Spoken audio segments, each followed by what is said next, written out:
everybody. Dean, it's roasting hot in Hurricane. Is it really? I understand a couple of days ago it was about 117. Amazing. Bob, hello. How you doing? Let's see. We've got Mike. We've got Albert. Hello, Albert. Welcome to the live stream today. I've got it named 80,000 subscribers and counting.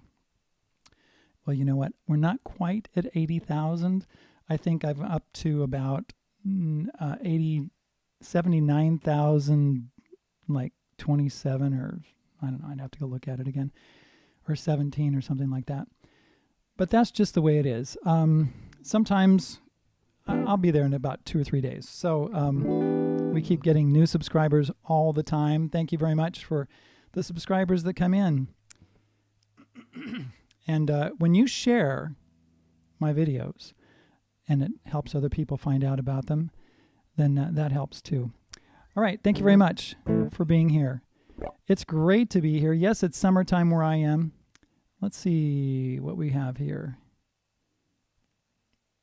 Truth in advertising. I'm just going to watch the chat in case anybody needs to talk to me about anything or any questions. Right now I'm going to pull up some notes here that I have, because I'm going to answer some questions that came in.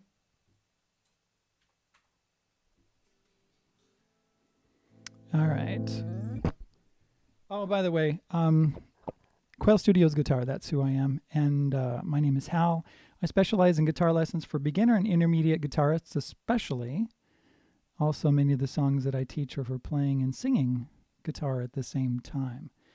Although, you know, I think a lot of times advanced guitarists find a lot of the concepts that I teach difficult to grasp.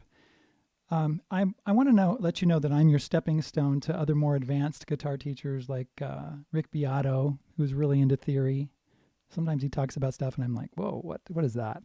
And there are other guitar players out there that really teach some advanced picking and that kind of thing, and that's really great. Let's see.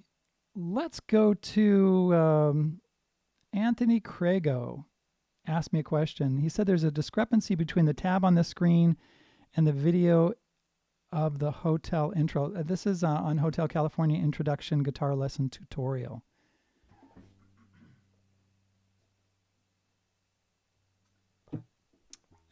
He said, awesome video. Really made this simple.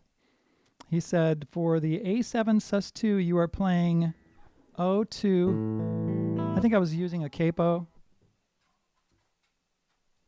Something like this. On the 9th fret. No, excuse me, on the 7th fret. Then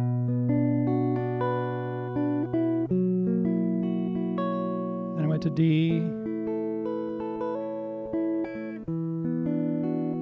Something like that. And I was doing an A sus2 with an A in the bass. And on the screen, I had a 4, something like this. I had a 4 on the A string, 4th fret. And you're right, Anthony. I did write that because the guy that plays that, what's his name again? When he plays that intro, he's playing a C-sharp bass, but the bass note is playing a low. Well, it isn't an A note, is it? It's a low E note. But anyway, the bass is playing a low note, and so I decided to play that bass note in the arrangement, and I forgot to change it on the screen. Sorry about that, Anthony, but you can put in that 4 if you want to. Okay, here we go. Yusuf bin Abdul from Indonesia said, hey, I should do a reaction on Alip Ba Ta's Hotel California. You know, I've been watching a little bit of Alip Ba Ta lately because I enjoy watching him, and he does a lot of harmonics and things like that. And yeah, I might look at his and see what the tuning is that he's using and that kind of thing. I'm not a reaction channel, so I just don't do reactions. Okay, let's see what else. Let's see. Oh, on the G sus4 open position guitar chord video, there was a comment. Oh yeah, the question on that was the G sus4. Let's see. Oh, let me take my capo off. On a G sus4. That's a G sus4 right there. We put our finger, here's a G. If you put the C note right there, that's a G sus4. I'm actually muting the A string, and the note that makes the sus4 is a C note right here on the B string. Well, if you put a C note here, the question was, if I put a C note there, let's see, a C note would be like this, like that. Could I put a C note on the A string and would it still be a C sus4? Technically, yes. It's not wrong to do that, but I'll tell you, one of the reasons I don't like that C note on the A string is because, let's see, let me turn up my keyboard. There we are. Here's my G note. So on when we play that B note, like that, I don't really like that low B note with the G note either. And a lot of times you'll see me play it without that B note. And same thing with the C sus4. I'll leave that B note or the low C out, and I'll show you why.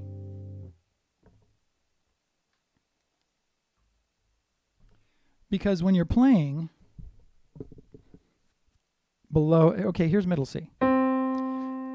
C below middle C. Right, when you start playing thirds, which is the G and the B, they start to growl below that C below middle C. It's actually called C3 on the keyboard because there's 3 Cs. 1, 2, 3. Now it's not too bad. It's not bad, but those are the 2 notes that I'm avoiding.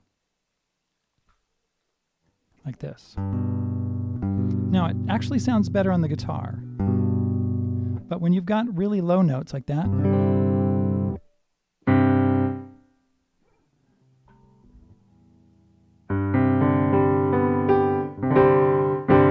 okay, I don't want to put 2 C's in there because it makes it too much. All right, if I'm going to play the C sus4,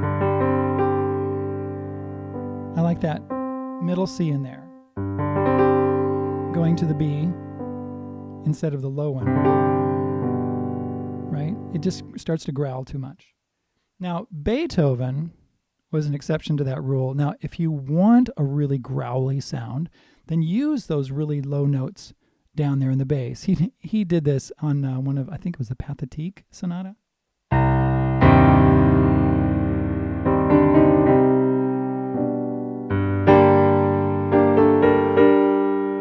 Something like that. Well, that really low sound, right? It growls down there. And so that's what I'm trying to avoid when I play the G and the B together or the G and the C. Also, when you're doing a sus4, you don't want too much sus4. So let's go on. Let's see. Oh, can you teach extreme by more than words? Yeah, I can actually. I like that. Oh, I mean, more than words by extreme. Excuse me. Let's see. How does that go?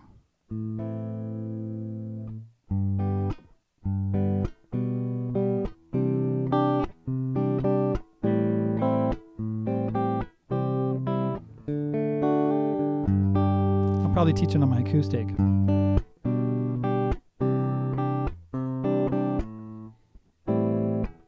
Yeah, I can do that one. I'll do that one later. Let's see. Another question. Can you teach While My Guitar Gently Weeps? George Harrison, the Beatles. I looked at my channel and I realized I have never done While My Guitar Gently Weeps. I love that song. It's so fun. It goes something like this.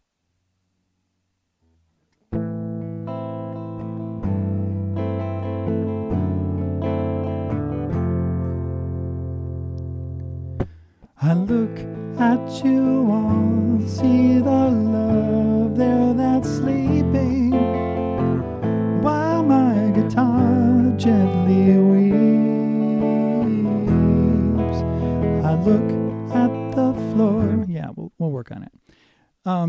You know what? Have you ever heard While My Guitar Gently Weeps? Have you ever heard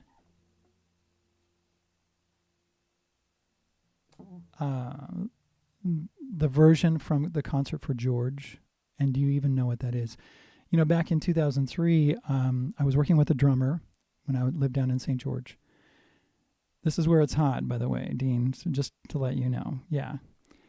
And so I came over to his house. I think we were going to practice or something, and he said, "You've got to see this." And I said, "What? What?" And he said, "Check it out." So he turns on the DVD, The Concert for George. The Concert for George was held at the Royal Albert Hall in London on the 29th of November 2002 as a memorial to George Harrison on the first anniversary of his death. And Eric Clapton was the musical director of that. They had practiced and everything. But While My Guitar Gently Weeps was amazing. Eric did the singing, the main singing. He had backup singers. Paul McCartney played the piano. Jeff Lynne was there. There were other people that, let's see, Donnie Harrison, George Harrison's son, was there. Albert Lee, Tom Petty was there. Joe Brown was there. Let's see. I'm looking at this. Oh, yeah. Ringo Starr was there playing drums. There was actually 3 drummers on that song. It was amazing. And also the organ was played by Billy Preston, who had actually done some work with the Beatles also on some of the recordings. It was an amazing concert, and we just sat there and were blown away. So if you have never heard that before, go check out the Concert for George, and you can get it here on YouTube. Royal Albert Hall, look up While My Guitar Gently Weeps. It's really amazing. Love it. All right, I got a Mark Davich. He says on my video, Shambhala 3-Dog Night Guitar Lesson Tutorial, I started working on the acoustic finger picking from the album version a week ago. Getting into it right was a bit like patting my head and rubbing my tummy at the same time. It sounds simple until you get into the difference in timing between the first and second bass runs. Blah, blah, blah, blah, blah, blah, blah. What was his question?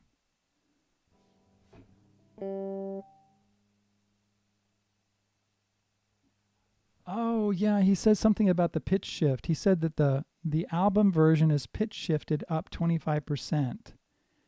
So instead of tuning my guitar up to that, I use my phase trainer to bring it down to match standard tuning, allowing me to play along with the song without any fuss. I want to say something about this because back in the 80s and also in the 70s, sometimes, now I got this from an engineer. I used to work down in the LA area back at that time.